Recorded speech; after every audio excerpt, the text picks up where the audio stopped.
on to the next one. So we got a 2004, what is it, Dodge Ram. Yeah, Dodge Ram's got the motors in here. The 5.7 liter Hemi. What's going on here from what the customer described? Let me go back in this car here. From what he said, he would, he tried replacing some of the coils in the car, in the truck. And what am I working on? It's got a Durango motor in it.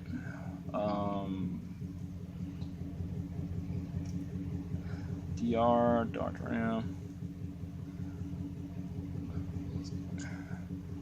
I think this is it. Let me make sure it's got the right one. Powertrain, control model. I'm gonna be honest, I don't know what the DR stand for. DR, Dodge Ram, maybe it's an abbreviation for that. We're gonna say these codes come up though. But what's happening is that the front was the right bank, ignition coil 1, secondary circuit, brake switch position, accelerator pedal position. Why is that active? Let's take a picture of this. Whoops, why did I do that? Golly, boy. I know he said something about the misfire.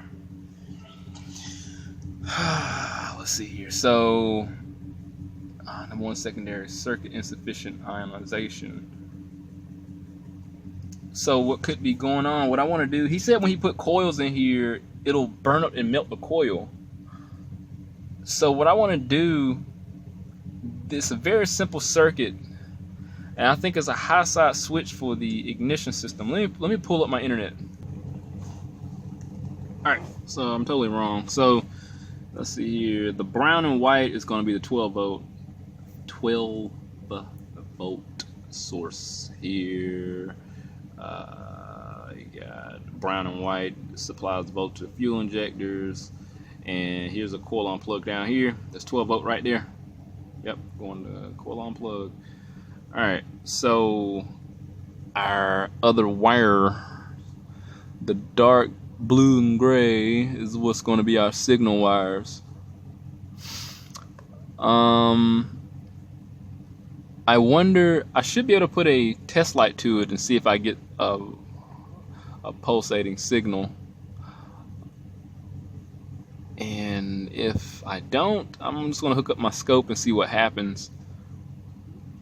But let's do that and see if we can get a generated signal with the test light. Somebody that got shocked. Damn it, boy! It wasn't that bad, but evidently you could touch that. I had a little bit of electricity travel through that wire right there. I'm testing. So I'm on the blue and red wire, the signal wire, and I'm going to put my test light to the positive side of the battery. We have a signal there. Now what I'm gonna do the same thing for the one that's having the malfunction. Let me get set up. All right, really quick, because I don't want to burn nothing up.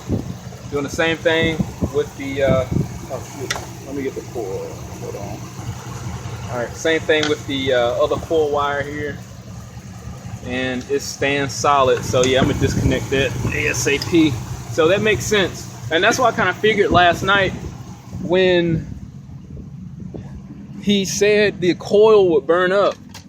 So what had happened, obviously, is staying charged.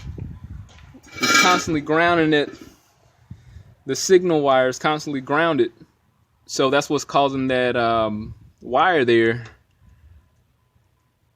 to charge the coil, and it just burning out, so it's not collapsing.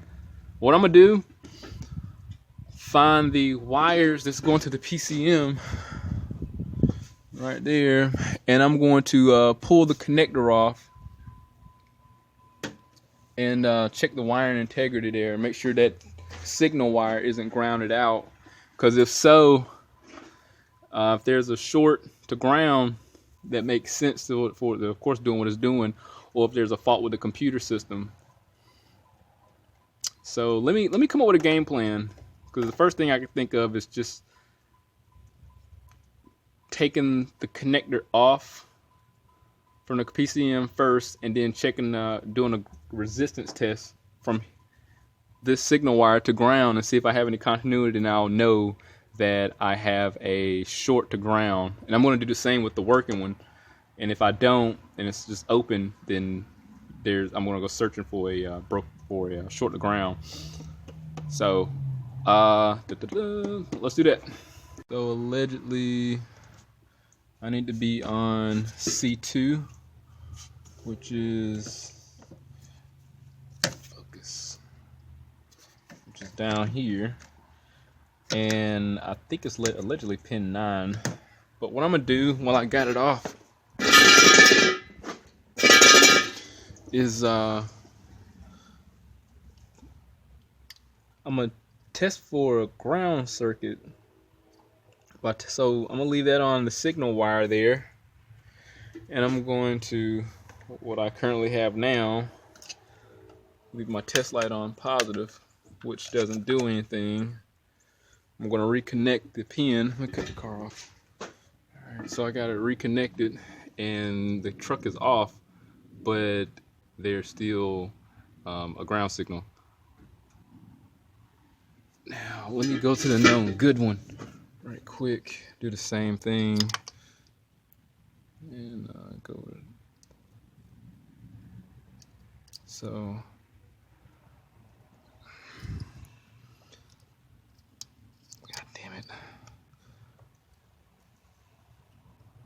so I got it in the signal wire for known good one. There's no light there illuminating, and the truck is still off. So I mean, it still could, oh gosh, my thing about to die here, but it still could be a short that's grounding out with one of the wires going to the PCM. So what I could do is split the wire going from here that controls that close to the PCM, and if it still illuminates, then the PCM is definitely going to be faulty. So this is definitely the, well, I would consider people's unconventional way of finding a wire. So if I'm pierced here at my signal wire, I kind of didn't understand where the hell it was located. So how I found mine, I put biased voltage in there. So I use my test light, voltage doesn't do shit.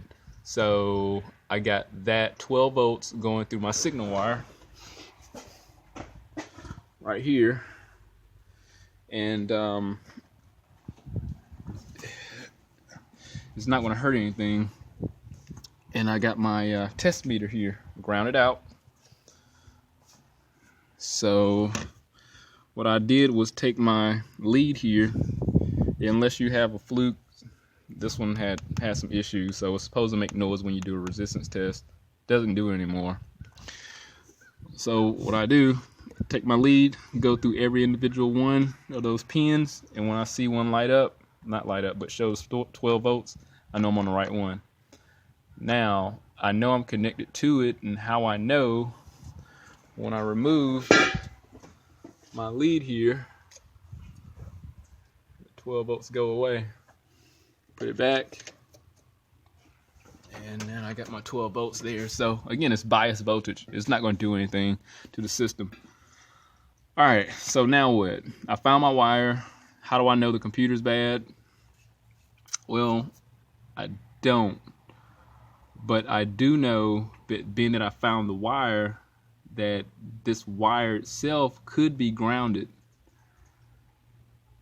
And how I'm going to determine that, well, it's not really conclusive right now, but I can do a resistance test from the wire I'm currently on now to ground, which I'm doing currently, and it's open because I'm here on my lead going to the signal wire, and I'm already tagged into the ground there. there's no ground signal. I could also, which kind of already doing, take look for 12 volts from, let me see here. Well, am I doing it? Yeah. I don't want to confuse myself. Hold on 1 second. Hold on. I was inaccurate. Was I inaccurate? Let me see. Let me take this off because I was supposed to be looking for 12. Let me go back to because I had 12 volts going to it. It's still an open circuit. After removing that 12 volts, I forgot I had it on there. And if I would have connected to a ground, it would definitely show some type of resistance there. So, I mean, hell, you got a few ways you can look for resistance value. So let me see here. I already put bias voltage through there, through the wire. That showed that I found the signal wire. I grounded, took my test lead here and checked for continuity to ground. There's no ground. So what that answers is any wires that's potentially meshed in the loom here that is a ground can't be grounded. So any type of ground going out to my wire loom here has to come from the PCM. So the PCM is going to be the culprit here. And just like the customer did when he brought the truck here, I'm going to leave that coil disconnected because it's just going to melt that coil again. So I'm going to quote the guy a computer, and that should resolve his problem with the misfire or that issue with the secondary or something ionization, whatever was coming up. And but so yeah, just to recap, we what happened with this car, the coil would melt, the coil was overcharging. Found out that with a test light that when we probed the signal wire here, the light stayed on. When we compared it to the known good, it pulsated, the light flashed. So we had something to compare it with. We cut the truck off, checked for a ground signal with the signal wire here. It was the light would stay on. So when we put our test lead, our alligator clip here on the positive, tested the signal, the test light stayed on. Unlike the known good one, the test light stayed off. So we knew there was a constant charge being sent to the coil here. Now, unplugged it, the light went off, checked for ground in the wiring loom, and the way we did that was do a resistance check from ground to the signal wire here. There was no continuity. So it only makes sense that the commanding of the signal wire is grounding this coil here from the PCM. So yeah, I don't know if the guy's going to fix it today, but I did suggest that being that he just need to bring the truck to me, let me diagnose it, and then he can do the repairs on his own. Being that he can change a coil, I'm pretty sure he can change a computer. I'll price it, and if I'm capable of getting my hands on one today, which I doubt, then I'll install it. If I don't think, no, this key doesn't require any programming, and or just put a bin in there if I can with the tool I got, and do a repair. But more than likely, I'll refer him to a place where he can buy his own computer, put a computer in here, fix the car, and send it on. So, all right, peace and haggers.